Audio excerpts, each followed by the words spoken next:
इस शनिचर रात 9:30 बजे और इतवार दोपहर 1:30 बजे सिर्फ डीडी उर्दू पर।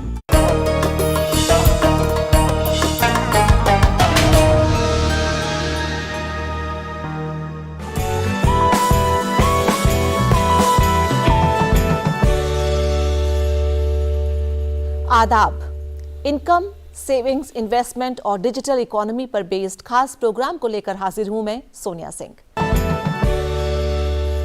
हम अपने इस खास प्रोग्राम में आज बात करेंगे एक्स डिविडेंड फंड और लॉन्ग टर्म गेन्स की। रिसेशन की लहर से पूरी दुनिया परेशान है, ख्वाह अमेरिकी बाजार हो, जापान के बाजार हो या फिर यूरोप के बाजार। इंटरनेशनल बाजार पर असर और उनके मंदी से बचना किसी के लिए भी मुमकिन नहीं है। इन हालात में अगर हमें इन्वेस्टमेंट करना हो तो हमारे पास कौन कौन से ऑप्शंस हैं? एक्स डिविडेंड फंड क्या चीज़ होती है? लॉन्ग टर्म गेन्स के लिए हमें किस तरह के ऑप्शंस सेफ और सिक्योर मिल सकते हैं? म्यूचुअल और शेयर बाजार, रियल एस्टेट, गवर्नमेंट बॉन्ड्स के जरिए या ट्रेजरी, इंडिया पोस्ट की स्कीम्स, इन्हीं सब को डिटेल में समझने के लिए हमने इनवाइट किया है जाने माने इन्वेस्टमेंट गुरु और सीए विमल जैन साहब को और जाने माने इकोनॉमिस्ट डॉक्टर शरद कोहली को। आप दोनों का स्टूडियो में हम वेलकम करते हैं। तो शुरुआत करते हैं आपसे। रिस्क लगाना शरद जी बहुत ज़्यादा आसान शुरू में नहीं होता है। जब आप कुछ पैसा गेन कर लेते हैं या लूज़ कर लेते हैं तब आपको थोड़ा सा हैंग हो जाता है कि हाँ इस टाइप से होता है। लेकिन कई दर्शकों के साथ ये भी इशू आता है कि जब अगर उन्होंने कुछ चीज़ खरीदी 222 रुपये की और वो अब शेयर चला गया 226 का या 230 का, तब वो खुश होते हैं। लेकिन जब वो नीचे जाने लगता है तो जैसे ही वो 222 पर आता है जिस पे खरीद थी वो तब बेच देते हैं कि चलो नो प्रॉफिट नो लॉस। लेकिन क्या वाकई में नो प्रॉफिट नो लॉस होता है या दुनिया भर के टैक्सेस कट जाते हैं आपके? बहुत सारी चीज़ें कटती हैं सोनिया। ब्रोकरेज कटती है, उसमें सिक्योरिटी ट्रांजैक्शन टैक्स STT जिसको कहते हैं वो कटता है, ब्रोकरेज के ऊपर GST भी लगता है। अब आपने जो जिक्र किया उससे मुझे कोई चीज़ बतानी है, वो याद आ रही है और मैं सोचता हूँ ज़रूर बताऊंगा कि बहुत सारे लोग जो शेयर मार्केट में आते हैं, क्योंकि अब जिक्र शेयर मार्केट का आया है, बहुत सारे लोग शेयर मार्केट में लगाना चाहते हैं। और पिछले कोविड के दौरान सोनिया 2020 मार्च के बाद बहुत लोगों की नौकरियां चली गई, बिजनेसेस बंद हो गए, तो लोगों ने शेयर मार्केट को और ये ऐसी मार्केट थी जो लॉकडाउन नहीं हुआ, जहां हमेशा खुली रही, तो लोगों ने 10 करोड़ डीमैट अकाउंट्स खुले और 10 टोटल डीमैट, और इसमें से आधे से ज्यादा अकाउंट पिछले 2 साल में खुले हैं। ऐसा मानता था कि शेयर मार्केट तो कुल 4-5 करोड़ लोग हैं, इसमें लोग आते ही नहीं। और एकदम से कोविड आया और शेयर मार्केट में एकदम से जैसे बदलाव आ गया। तो पर हुआ क्या कि लोग आए थे वहां पर निवेशक बन के, और जब वो घर बैठे थे ना जब लॉकडाउन में, तो उनको लगा हमारा काम, नौकरी तो चल नहीं रही थी या वर्क फ्रॉम होम था, कुछ की चली गई थी, बिजनेस बंद हो, उन्होंने कहा चलो इसी को धंधा बना लेते। पर उन्होंने कहीं गलती मुझे लग रहा है जो हुई, जिन लोगों का नुकसान हुआ है, हालांकि हम चाहते हैं किसी का नुकसान ना हो, वो इन्वेस्टर बन के आए पर वो ट्रेडर बन गए। उन्होंने क्या किया, जैसे आपने जो एग्जाम्पल दिया 222 वाला, चलिए मैं उसी से लेता, 222 का लिया, अब वो 250 का हो गया, और मान लीजिए उसने पैसा लगाया अच्छा खासा, उनको लगा 40-50 हजार रुपए का हमको प्रॉफिट हो रहा है। उसने क्या किया, प्रॉफिट को बुक किया, बुक करके बाहर आ गए, और कल को जब वो कम हुआ तो उनको खुशी हुई कि हमने तो कमा लिए। उनको वो एक कहते हैं ना, शेर के मुंह खून लग जाता है। तो कुछ ऐसा उनको लगा कि ये तो बड़ा अच्छा धंधा है, आज लो कल बेचो, या 2 दिन बाद बेच दो, या 12 बजे लो 1 बजे बेच दो, 2 बजे लो 3:30 बजे बेच दो हमारा। और वो जो कॉल और पुट ऑप्शन होता है वो बिल्कुल, उसमें फिर धीरे धीरे वो आगे बढ़ते हैं, फिर आप कॉल पुट ऑप्शंस में भी चले जाते हैं, आप फ्यूचर्स में भी चले जाते हैं। तो इससे क्या हुआ कि ये ट्रेडिंग होती है, ये निवेश नहीं है। हमें निवेश में और ट्रेडिंग में फर्क रखना पड़ेगा। जो भी लोग शेयर मार्केट में आ रहे हैं, मैं आज पैसा बोलता है कि इस कार्यक्रम के जरिए उन सबको ये बड़ा बुलंद संदेश देना चाहता हूं कि ट्रेडिंग और इन्वेस्टमेंट में फर्क समझिए। आप ट्रेडर मत बनिए, क्योंकि ट्रेडर बनने में बहुत हाई लेवल की एक्सपर्टीज चाहिए, और ट्रेडिंग काफी हद तक, जैसे विमल कह रहे थे, वो गैम्बलिंग होने लगती है। क्योंकि मान लीजिए आपने 2 बजे लिया और 3 बजे बेच दिया, तो इसमें क्या कंपनी ने थोड़ी ना कोई ज्यादा प्रॉफिट कमा लिया, या कोई कंपनी की पीई मल्टीपल अच्छी हो गई बुरी हो गई, ये तो सीधा सीधा प्राइस मूवमेंट है। तो मुझे लग रहा है और जितने भी लोगों ने पैसा बनाया है सोनिया, जो बड़े बड़े नाम हैं, हमारे स्वर्गीय अभी हमसे मेरे बहुत अच्छे मित्र थे राकेश झुनझुनवाला जी, उनसे मुझे मौका मिला कई दफे मिलने का। उन्होंने मुझे ये बताया, ये गुर बताया कि कि आप अगर शेयर मार्केट से कमाना चाहते हैं तो आप पेशेंस रखिए, आप 3 साल 5 साल का नजरिया रख के चलिए। अगर आप ये 2 महीने, 1 महीने, 1 घंटा, 1 हफ्ता लेके चलेंगे तो आप कुछ दिन तक कमा लेंगे, पर एक दिन ऐसा आएगा जब आपने जो कमाया है वो आपके हाथ से चला जाएगा, फिर आप निराश हो जाएंगे, हताश हो जाएंगे, साथ में 4 बीमारियां और लगा लेंगे अपने को, क्योंकि आप टेंशन में रहेंगे हर वक्त, आपका पैसा ऊपर नीचे हो रहा है। मुझे लगता है कि जो निवेशक है, क्योंकि हमारा ये कार्यक्रम बेसिकली सोनिया निवेशकों के लिए है, मुझे लगता है निवेशक को बहुत थोड़ा पैसा लगा के, और शुरू में तो खाली ऑब्जर्व करना चाहिए, जब वो ऑब्जर्व करके सीख ले उसके बाद वो थोड़ा पैसा लगाए और लालच में ना आए। इसमें सबसे बड़ा शेयर मार्केट में जो दुश्मन है वो ग्रीड है। मुझे लग रहा है अगर जो ग्रीड को एक तरफ रख देता है वही शेयर मार्केट में कमा के जाता है, और बैलेंस करके चले। ये मत सोचे कि मैंने शेयर मार्केट में रातों रात 20% कमा लिया, साल भर में मैं मेरे बैंक की एफडी में मैं तो 7% कमाता था, यहां तो मैंने रातों रात कोई कंपैरिजन लोगों को बताएगा जाके, कोई कंपैरिजन ही नहीं है। देखिए कहां यार पैसा आपने रखा हुआ, और 4 को और भी सलाह दे देते हैं। मुझे लगता है बस वहीं पर गलती होती है। तो बहुत से बैलेंस्ड अप्रोच रखने की जरूरत है। शेयर मार्केट की तरफ आना बहुत अच्छा है, बहुत अच्छी बात है, पर आप उसमें अपने ऊपर एक कंट्रोल रख के चलिए और बैलेंस पोर्टफोलियो। और इस सब का जवाब कहां पर है? आपके इन्वेस्टमेंट ऑब्जेक्टिव में, कि आप क्या चाहते हैं। कहीं अपने आप को, और यंगस्टर्स की आपने बात करी, वो क्रिप्टो आपने सुना होगा हमारे इन्वेस्टमेंट ऑप्शंस में आता है, तो यंगस्टर्स तो क्रिप्टो में घुस गए, और क्रिप्टो में आप देखिए क्या हाल हो रहा है आजकल। तो बिटकॉइन ले लीजिए, इथेरियम ले लीजिए, कहां का कहां आ गया है, बहुत पैसा गंवाया है। और उनकी पॉकेट मनी थी सोनिया, जो उन्होंने पेरेंट्स से ली थी या फिर नौकरी करके कमाया था। हमारे नेबर्स ने अपने डॉग का नाम क्रिप्टो रख दिया है। देखिए बताइए, इतने ज्यादा वो पैशनेट हो गए थे। तो मुझे लग रहा है जो ये बहुत ज्यादा जोखिम भरे इन्वेस्टमेंट है, ठीक है यंग ब्लड बहुत कुछ करने को होता है, पर उसका ये मतलब कतई नहीं है कि आप पैसे को गवा दें, पैसे का नुकसान कर लें। मुझे लग रहा है अगर यंगस्टर बहुत प्रैग्मेटिक चलेगा तो वो बूढ़ा होने तक या मिडिल एज तक पहुंचने तक बहुत अमीर बन चुका होगा। यही मैं समझता हूं आज सबसे बड़ा मैसेज हमें देना चाहिए जी। और ऐसे में अगर शेयर मार्केट का दरवाजा अपने लिए बंद कर लें तो कौन से दरवाजे और खुल सकते हैं? अगर हम सरकार की बात करें तो कुछ ट्रेजरी बॉन्ड्स होते हैं विमल, या फिर कुछ और एक्सचेंज फंड्स हों। सोनिया, ऐसे बहुत सारे ऑप्शंस अवेलेबल हैं जो अपार्ट फ्रॉम शेयर मार्केट हैं। जैसा कि अगर हम स्टार्ट करें तो बेसिक कई चीज़ें, आपने तो 2-3 चीज़ें, ट्रेजरी फंड की बात की, आपने सोवरिन फंड की बात की। आप देखिए आपके पास जो एक गोल्ड का ऑप्शन हम कह रहे थे आपसे कि आप गोल्ड में भी इन्वेस्टमेंट कर सकते हैं, और डिपेंड करता है रियल स्टेट के भी कई फंड अवेलेबल हैं जिसमें आपको रियल स्टेट परचेज नहीं करना, सेल नहीं करना, बट वो फंड अवेलेबल हैं। यानी रियल स्टेट में आज की डेट में भी आप देख रहे होंगे सोनिया, बहुत चढ़ाव आ रहा है, बट आपको बैलेंस व्यू बना के चलना पड़ेगा कि किस फंड में मुझे डालना है। वो इन्वेस्टमेंट ऑप्शन होना चाहिए या ग्रोथ ऑप्शन, किस तरह का ऑप्शन होना चाहिए जिसमें आप एक मिनिमम अमाउंट इन्वेस्ट करेंगे, आप रियली परचेस सेल नहीं कर रहे। एक फंड बन गया जो real estate prone investment fund है, जिसमें fund manager real estate purchase करेगा, मेंटेन करेगा, ऑपरेट करेगा, और उसकी इनकम जो भी होगी वो जो धारक होंगे उनके साथ शेयर करेगा। यानी अगर आप चाहें तो ये ऑप्शन अवेलेबल है। एक ट्रेजरी बिल जिसकी आप बात कर रहे हैं, फंड की बात कर रहे हैं, वो होता ही एक तरह से जीरो कूपन होता है। मैं आम दर्शकों को समझाऊं, वो जीरो कूपन होता है, यानी आपको उसके ऊपर इंटरेस्ट नहीं मिलता। बट होता कैसे है, मान लीजिए उसकी फेस वैल्यू 10,000 रुपीज है, तो वो डिस्काउंटेड प्राइस 9,000 पे मिलेगा आपको। यानी जब मेच्योर्ड होगा तब आपको 10,000 रुपीज मिल जाएगा। वो शॉर्ट टर्म फंड है, 91 डेज, 182 डेज, 364 डेज आपके लिए शॉर्ट टर्म इन्वेस्टमेंट लेके आता है। यानी जो डिफरेंस है 10,000 माइनस 9,000, वो आपकी प्रॉफिट हो गई, या आप उससे इंटरेस्ट मान लीजिए या रिटर्न ऑन इन्वेस्टमेंट मान लीजिए, बट वो सेफेस्ट मोड है। गवर्नमेंट ऑफ इंडिया आरबीआई इसको इशू कर रही है। तो सोवरिन फंड जिसकी हम बात कर रहे हैं, जो गवर्नमेंट लेके आ रही है, वो गवर्नमेंट लेके आ रही है। आपकी इन्वेस्टमेंट सेफ एंड सिक्योर्ड है, बट आपको इतना देखना है जो रिटर्न आप चाह रहे हैं इसके ऊपर, वो रिटर्न, रेट ऑफ रिटर्न क्या है, 7% है या 7% से ज़्यादा है। तो कोई भी इन्वेस्टमेंट जो आपको 7%, क्योंकि इन्फ्लेशन की रेट अगर हम 7% मान लें, उसके ऊपर अगर रिटर्न दे रहा है तो that is the safest one. Risk आपकी कवर हो जाती है।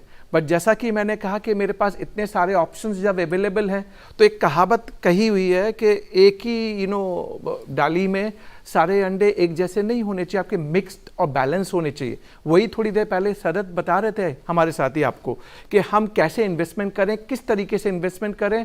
तो आपकी रिस्क एपेटाइट, आपका रिटर्न कितना आप चाहते हैं, पीरियड कितना है आपके पास है, और एक बात मैं इसमें और ऐड करना चाहूँगा, मैं सभी दर्शकों के लिए, आप जितना जल्दी इन्वेस्टमेंट स्टार्ट करेंगे उतना जल्दी आप सीखेंगे, मैच्योर्ड होंगे और ओवर ए लॉन्ग टर्म आपको जो रिटर्न मिलेगा अच्छा रिटर्न मिलेगा।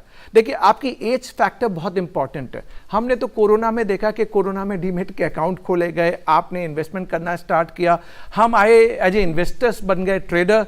ये सारी चीज़ें हमने शॉर्ट टर्म में देखी ना। पैसा बोलता है जो प्रोग्राम है, ये प्रोग्राम उनके लिए जो इन्वेस्टर्स हैं, जो पैसे को इन्वेस्ट करना चाहते हैं सेफेस्ट मोड में और रिटर्न लेना चाहते हैं। तो मैं आप सबको यही सजेस्ट करूंगा कि सिर्फ अकेला शेयर मार्केट या शेयर मार्केट से जुड़े हुए, सोनिया एक और चीज आप देखिए, only equity pro mutual fund नहीं होते या एसआईपी इक्विटी प्रो नहीं होते, उसमें डेट फंड भी होते हैं और बैलेंस फंड भी होते हैं। बैलेंस का मतलब हो गया mixture of equity and debt, यानी आपके पास वो फंड भी अवेलेबल है जिसमें इक्विटी मार्केट में भी इन्वेस्टमेंट हो रहा है और डेट में भी हो रहा है, यानी आपका बैलेंस करके उसके अंदर इन्वेस्टमेंट हो रहा है जो आपकी रिस्क को मिनिमाइज करता है। हाँ, रिटर्न थोड़ा कम हो सकता है, बट आपका जो ऑब्जेक्टिव है कि मेरा रिस्क कम हो जाए और रिटर्न मुझे मिल जाए, ऐसे कई ऑप्शन अवेलेबल होते हैं। मैंने ये भी कहा और शरद जी भी इस बात की बात कर रहे थे कि हमें फिक्स डिपॉजिट में भी कुछ पैसा रखना चाहिए, हमें रिकरिंग टर्म डिपॉजिट, मैंने आपको रियल एस्टेट बताया, गोल्ड बताया, और फिर मैंने आपको एक फंड बताया जो अपार्ट फ्रॉम शेयर मार्केट है, डेट फंड है। सिक्योर्ड फिक्स डिपॉजिट कंपनियां भी देती हैं आपको कि कंपनियां कि यहाँ फिक्स डिपॉजिट कीजिए 3 साल के लिए, उनके लिए रेट ऑफ इंटरेस्ट इतना रहेगा। आपको कैसे मालूम पड़ेगा कि ये सेफ है? वो रेटिंग जो होती है ना, क्रेडिट रेटिंग एजेंसी वो देती है AAA+, AA+, उससे आपको आइडिया लगेगा कि जहां आप इन्वेस्टमेंट कर रहे हैं वो कितना सेफ एंड सिक्योर्ड है। ऑप्शन सारे हमारे पास हैं, बस हमें थोड़ा सा अपना माइंड लगाना है और प्रॉपर तरीके से इन्वेस्टमेंट करना है। तो शरद जी, क्रेडिट एजेंसी की बात की, अगर हम 2008 की बात करें जब पूरे तहलका मच गया था दुनिया भर में, क्रेडिट एजेंसीज के ऊपर कुछ सवाल उठे थे, तो कितना विश्वास करें, कैसे करें, कौन सी एजेंसी बेस्ट है? देखिए, क्रेडिट रेटिंग एजेंसी का काम है कि उस फंड को या उस इन्वेस्टमेंट को ये देखना कि जो उनके पैमाने होते हैं, उनके मापदंड जिसको बोलते हैं, कि उनके कुछ क्राइटेरिया है कि ये उस पर खरा उतरता है नहीं, उस हिसाब से वो रेटिंग करते हैं। पर इसमें सवाल ये है कि आप रेटिंग को कितना पढ़ पाते हैं। आपको रेटिंग, क्योंकि AAA रेटिंग का क्या मतलब है, AA रेटिंग का क्या मतलब है, BB रेटिंग का क्या मतलब है, तो पहले तो मैं सलाह दूंगा कि अगर A से हट के कोई भी रेटिंग है तो उसकी तरफ आप देखें भी नहीं, हालांकि उसका रिटर्न अच्छा आएगा। जब भी आप देखेंगे कि रेटिंग अच्छी आ रही है और रेटिंग खराब आ रही है तो वहां रिटर्न आपको ज्यादा दिखाई देगा। इसमें मैं 2 चीजें सोनिया और जोड़ना चाहूंगा। ऐसा क्यों है? क्योंकि जब रेटिंग खराब होती है तो उसके पास इन्वेस्टमेंट नहीं आता है, तो वो इन्वेस्टमेंट लाने के लिए रिटर्न को अट्रैक्टिव बना देते हैं। अगर बाकी 7% दे रहे हैं तो आपको 9-10% देगा, पर रेटिंग उसकी खराब होगी तो क्योंकि उनके पास पैसा चाहिए उनको। तो इसमें 2 बातें और हैं सोनिया, क्योंकि यहाँ इंटरेस्ट रेट की बात आई, तो हाल में आज जो हालात हैं दुनिया भर के, वहां पर इंटरेस्ट रेट्स बहुत हार्ड हो रहे हैं, इंटरेस्ट रेट बहुत बढ़ रहे हैं। और आज जब हम प्रोग्राम कर रहे हैं तो हाल में आपने देखा कि रिजर्व बैंक ऑफ इंडिया लगातार इंटरेस्ट रेट बढ़ा रहा है, अमेरिका का जो फेड है वो भी इंटरेस्ट रेट बढ़ा रहा है। तो अब बैंक के रेट जो एक टाइम पे माना गया था, अब तो बैंक की तरफ कोई देखता ही नहीं है, 3-4% देते हैं। आप देखिए आज बैंक आपको 7-8% तक आ गया है। जो सीनियर सिटीजन, जो हमारे बुजुर्ग लोग हैं, उनके लिए तो 7.5-8% तक मैंने अभी पिछले हफ्ते ही देखा है। हाँ। और अब जो रिजर्व बैंक ने ये रेट बढ़ाए हैं, इसमें आपको ये और ज्यादा आते दिखेंगे। तो मुझे लग रहा है बैंक जो एक टाइम पर, एक वक्त पर बिल्कुल एक इन्वेस्टमेंट के लिए आउटडेट हो गए थे, उनमें देखिए इस इंटरेस्ट बढ़ने के जो नुकसान हुए हैं, ये हमारी GDP ग्रोथ को इफेक्ट करता है वगैरह वगैरह। एक फायदा जरूर हुआ है, वो निवेशकों को हुआ है कि उनको अब इंटरेस्ट रेट्स अच्छे मिलने लग गए हैं। हालांकि उस पर टैक्स कटता है, पर वो तो ज्यादातर सभी इन्वेस्टमेंट्स पर टैक्स कटता है, कुछ एक को छोड़ दे, तो इसलिए हम टैक्स को अभी एक तरफ रख के चल रहे हैं। अब आप बैंक की तरफ दोबारा से देख सकते हैं और बाकायदा उसको अपनी प्रायोरिटी लिस्ट में देख सकते हैं। तो जैसा कि अभी विमल कह रहे थे, do not keep all eggs in the same basket. आप सब के सब इन्वेस्टमेंट को एक जगह ना करके बैंक की FD, इसलिए मैंने जब सलाह दी थी 1 लाख रुपए की, तो 50,000 मैंने बैंक बहुत सोच समझ के बोला था, क्योंकि वो बैंक आज आपको 7-7.5। और एक चीज जो मैं समझता हूं सभी दर्शकों को समझने वाली है, तो जो याद रखना है, उसको कहते हैं Sonia compounding effect. Compounding effect होता है कि रिटर्न ऑन रिटर्न। आपने मान लीजिए 10,000 रुपए लगाया, आपको अगर 7% रिटर्न आता है, 700 रुपए आया, आप उस 700 को भी जब आप 5 साल की FD करते हैं तो वो कंपाउंडेड होता है, मतलब उस 700 पे आपको और इंटरेस्ट मिलेगा। हम लोग इसको इन्वेस्टमेंट की भाषा में, लैंग्वेज में हम इसको बोलते हैं मैजिक ऑफ कंपाउंडिंग, कि वो कंपाउंडिंग इफेक्ट का फायदा सब निवेशकों को। तो क्या करते हैं अब लोग, 1 साल की एफडी कराई और फिर 1 साल बाद जाके एफडी को निकाल लाए, फिर उसके बाद कहते हैं साहब अगले साल फिर कराएंगे। यही अगर आपने 3 साल एफडी करनी है और 3 साल के आप एक साथ एफडी करेंगे तो आपको कंपाउंडिंग का बेनिफिट मिलेगा। वरना आप गए, आप तो 1 साल बाद निकाल लाए पैसा, फिर आपने दोबारा लगाया, उतना लगाया या नहीं लगाया, कुछ खर्च हो गया। तो मैं समझता हूं जो मैजिक कंपाउंडिंग का है उतना ही मैजिक लॉन्ग टर्म का है। तो एक जो मंत्र हम आज देना चाहते हैं सभी निवेशकों को कि जब भी इन्वेस्टमेंट का सोचें, जितना लॉन्ग टर्म आप सोचेंगे उतना ज्यादा फायदा आप इन्वेस्टमेंट का उठा पाएंगे। जितना शॉर्ट टर्म आप सोचेंगे, हमने तो अभी 1 घंटे की भी बात की थी कि 2 बजे लिया और 3 बजे बेच दिया, जितना शॉर्ट टर्म आप सोचेंगे उतना ज्यादा रिस्क रहेगा, उतना ही रिटर्न कम होगा। मैजिक ऑफ कंपाउंडिंग 2 चीजें और लॉन्ग टर्म, ये 2 चीजों को कभी ना भूलें जब भी इन्वेस्टमेंट करें। तो विमल, अगर हम शेयर किसी को गिफ्ट करें तो उसमें क्या लीगल इशू हो सकता है कि आप उसको एज अ नॉमिनी बना सकते हैं, या फिर आप क्योंकि आपने तो अपने डीमैट से खरीदा है? ये सोनिया हमारे पास ऑप्शंस अवेलेबल होता है कि जब हम शेयर परचेज करते हैं तो हम अपने नाम से परचेज कर सकते हैं, सेकंड होल्डर, जॉइंट होल्डर भी बना सकते हैं और नॉमिनी भी बना सकते हैं। ये सारे ऑप्शंस हमारे पास अवेलेबल होते हैं।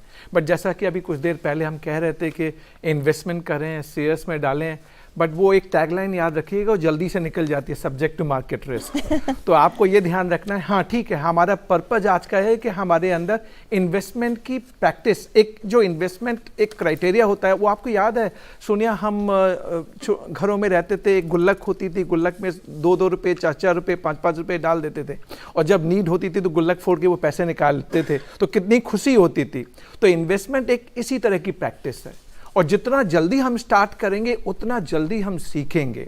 और इसमें रिस्क होती है, मैं मना नहीं कर रहा, रिस्क हर चीज़ में होते हैं। इवन कुछ चीज़ें सर्टेन है, डेथ सर्टेन है, तो यानी अगर जो पैसा मेरे पास है और जो मुझे मालूम है मेरा सरप्लस मनी है, मैं क्यों इन्वेस्टमेंट ना करूं। और मुझसे तो सोनिया ने पूछा कि जस्ट मैं इक्विटी शेयर्स लूं, क्या आपको नॉमिनी बना सकता हूं, अपने बच्चों को, अपने जो पोते हैं उनको बिल्कुल बना सकते हैं, फ्रीली बना।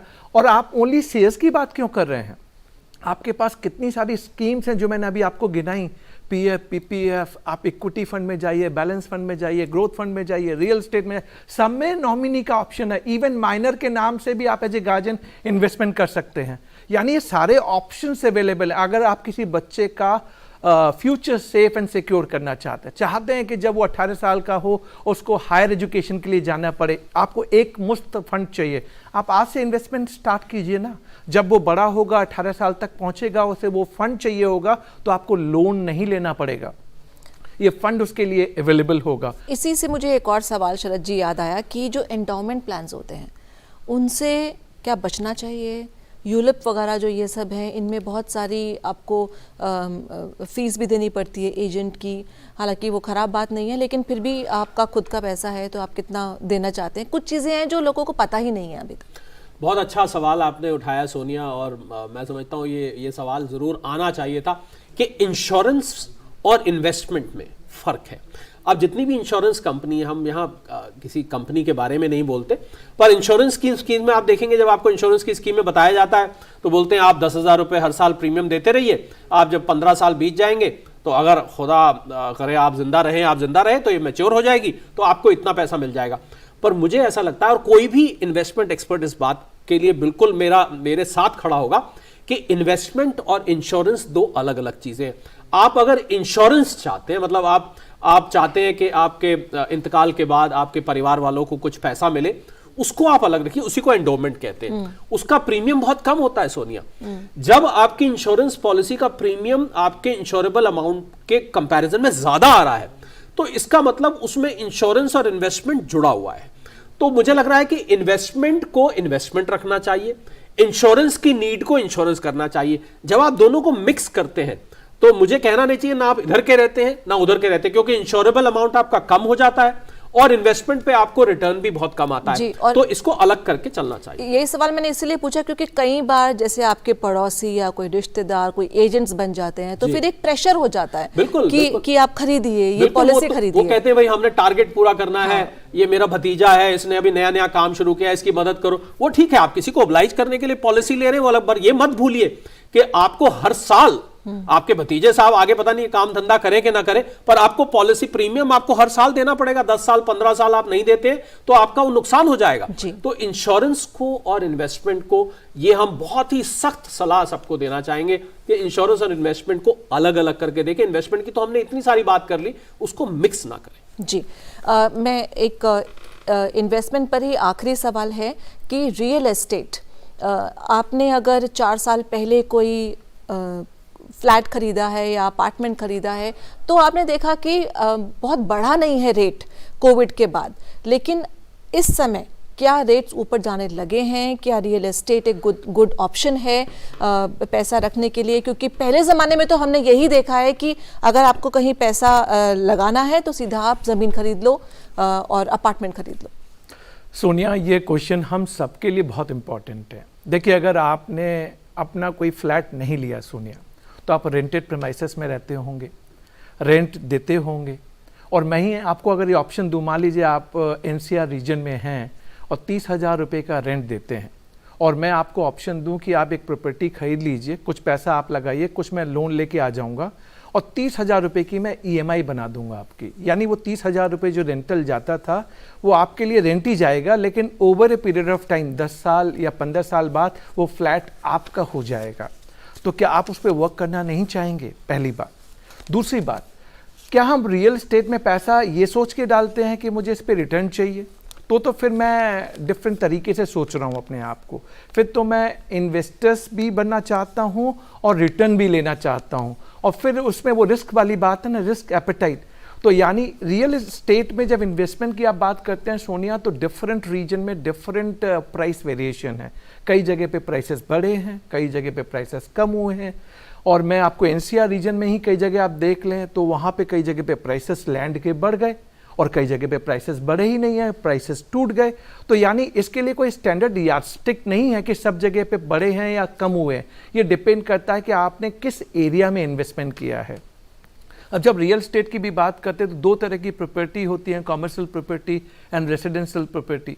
तो आपको ये देखना है कि आपने कॉमर्शियल प्रॉपर्टी में डालना है या रेसिडेंशियल में डालना है।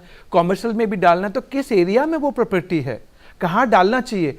तो कई बार हमें ये सारे जो डिसीजंस लेने हैं, ये डिसीजन भी एक तरह से ऐसे हो जाते हैं, या तो मुझे सारी समझ हो उसके बाद में इन्वेस्टमेंट करूं, या दूसरा ये हो कि मुझे समझ नहीं है, मैं किसी इन्वेस्टमेंट प्लान, जो रियल एस्टेट इन्वेस्टमेंट प्लान हो, उसके अंदर इन्वेस्टमेंट करूं। तो आज हमने जितने भी हमारे दर्शक थे पैसा बोलता है, हमने यही समझाने की कोशिश की। रियल एस्टेट, हाँ, कई जगह पे आपने देखा होगा प्राइसेस बहुत बड़े हैं। अब प्राइसेस बढ़े हैं तो आपके पास उतना पैसा नहीं था कि एक फ्लैट खरीद लें, 2 फ्लैट खरीद लें, या 2 दुकान खरीद लें, या 3 दुकान खरीद लें, बट आप चाहते थे उस प्रॉफिट का एलिमेंट आपके पास भी आए, बट आप थोड़ा सा इन्वेस्टमेंट करना चाहते थे। तो मैंने कहा आपके पास ऐसे म्यूचुअल फंड भी अवेलेबल हैं जो रियल एस्टेट ड्रिवन हैं, जहां पे आप ये फायदा कमा सकते हैं। बट सोनिया, आपकी उसी बात पे आ जाऊं कि सारे रियल एस्टेट में हमने ऊपर की ओर प्राइसेस देखे हैं, नीचे की ओर देखे हैं, या बैलेंस देखे हैं। ये तो over a period of time, corona ही क्यों, आप कोरोना से पहले चले जाइए और कोरोना के बाद चले जाइए। रियल एस्टेट में मैंने ओवरऑल जो इवैल्यूएट किया है, जो मैंने देखा है, कम से कम रियल एस्टेट में प्राइसेस कम हुए हैं तो प्राइसेस बढ़ते भी हैं, लेकिन over a period of time चूंकि लॉन्ग टर्म इन्वेस्टमेंट है तो आपका रिस्क एवरेज आउट हो जाता है। जहां आप लॉन्ग टर्म में डालते हैं ना, तो वो then over a period of time वो आपको कंपाउंडिंग बेनिफिट देना स्टार्ट करता है। तो मेरा कंसीडर्ड व्यू ये होगा कि रियल एस्टेट में भी जब आप अपने प्राइसिंग की बात करते हैं तो ये ओवरऑल एस्पेक्ट आपको देखना पड़ेगा कि आपने कहाँ इन्वेस्टमेंट किया, कितना किया, किस ऑप्शन में किया, रेसिडेंशियल था, कमर्शियल था, बट आप रेंटेड हैं, सैलरीड क्लास हैं और रेंट देते हैं 30,000 रुपये का, ये आपके लिए जरूर है कि एक घर आपका और हमारा जरूर होना चाहिए। एक कंक्लूडिंग कमेंट मैं आपसे चाहूँगी कि अगर दर्शक आपसे जानना चाहें कि हमें 5 चीज़ें बता दीजिए, हम अपने पैसे कहाँ डालें, हमारे पास सपोज 15 लाख रुपए हैं या मान लीजिए 50 लाख रुपए हैं, तो आप क्या दर्शकों को बोलेंगे? ये आखिरी सवाल। मैं तो सोनिया यही कहूँगा कि पहले आपकी उम्र क्या है इस पर निर्भर करेगा। मैं पैमाने बता देता हूँ जिस पैमाने के बेसिस पे, पहले आपकी उम्र क्या है, जैसा कि हमने कहा आपकी रिस्क एपेटाइट क्या है, आप कितने टाइम के लिए लगाना चाहते हैं। दूसरा, एक चीज़ जो अभी जब विमल बात कर रहे थे, क्योंकि आपके सवाल से जुड़ी हुई है, कि जब हम रियल एस्टेट की बात करते हैं तो लिक्विडिटी की बात करते हैं, क्योंकि रियल एस्टेट का जब आप कोई एसेट खरीदते हैं तो बहुत जल्दी से उसको आप इनकैश नहीं कर सकते। तो आपको लिक्विडिटी देखनी पड़ेगी। जैसे शेयर मार्केट में एक दिन बेचिए, आजकल अगले दिन आ जाता है, म्यूचुअल फंड में दूसरे दिन आ जाता है, एफडी आप जाएं बैंक वाला शायद 1-2 दिन ले।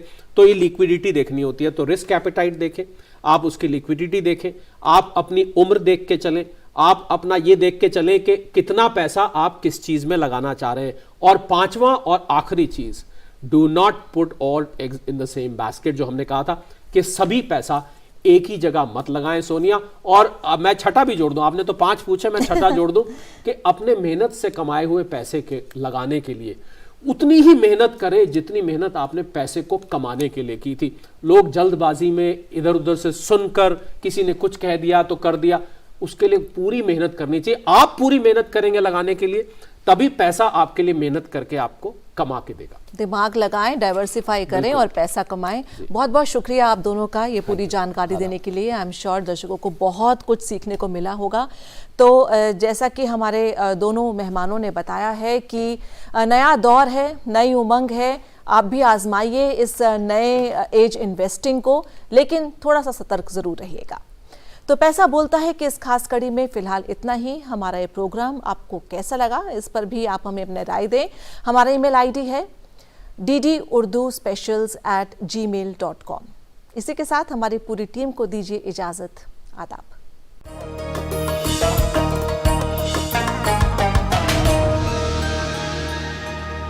देखिए, अगर आपको रिजर्व बैंक ऑफ इंडिया